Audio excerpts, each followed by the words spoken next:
It's time for Outdoors Bound with George Noliff. Sponsored by Kubota of Lynchburg and Tony's RV. Outdoors Bound this morning. Winter weather, it's only been a few days so far, but most of us are already kind of getting tired of all the ice and the frigid temperatures. Yeah, I can speak for myself. Yes, we are. But as our George Noliff reports, some snow clouds have silver linings. You might ask what snow plows and cold weather have to do with this. There you go. In the bag. In the net. We got her. As it turns out, a lot.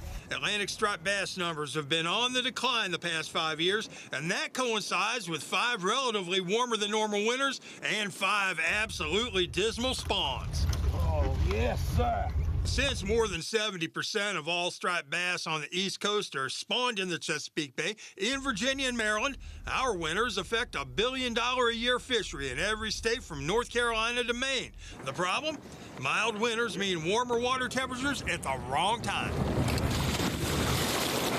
So there is a lot of concern right now about water temps changing in the spawning tributaries in the springtime. And there's thinking that the timing between when the fish actually release their eggs and spawn and their food sources is somewhat of a mixed match now.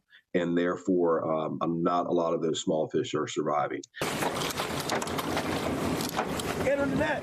Declining numbers have led to more stringent regulations on striper fishing along the Atlantic coast. While those could help, most of the experts say what's really needed is a rebound in spawning success. So, while the weather of the past few days has been a pain for most of us, it could be good news for the future of striped bass. Meteorologist Kara Thompson says the outlook could stay favorable, at least for a few more weeks. Right now, it looks like the rest of our January, we're going to continue to have the cold temperatures below average for this time of year. But some long-range products they have been mentioning may be returning to more of those warmer than average conditions as we head a little bit later into the winter season. So with that, it is something we're going to have to watch out for. I think we will continue to have those periods of cold air coming in and out of our region during the winter months, but it looks like generally we could be trending warmer as we start heading more so into February and March.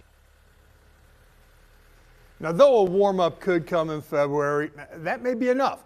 Fisheries biologists say that could still give us about 6 solid weeks of winter weather, and that could be enough to improve striped bass spawning success. All right, and this all comes down to these little tiny things. Like we can't even see, can we see them under a microscope? Yeah, under a microscope okay. You can. Yeah, we're talking about zooplankton. They're tiny, microscopic animals. There are certain zooplankton that newly hatched striped bass depend on for food. Now, when water temps are warm, those zooplankton, they hatch a lot earlier, and they're either eaten by other fish or they drift away from the spawning grounds or they die off before the baby stripers hatch.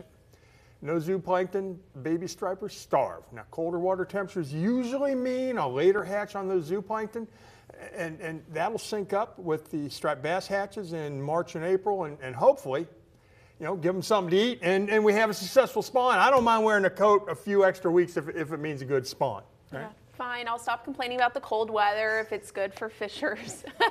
Thanks, George.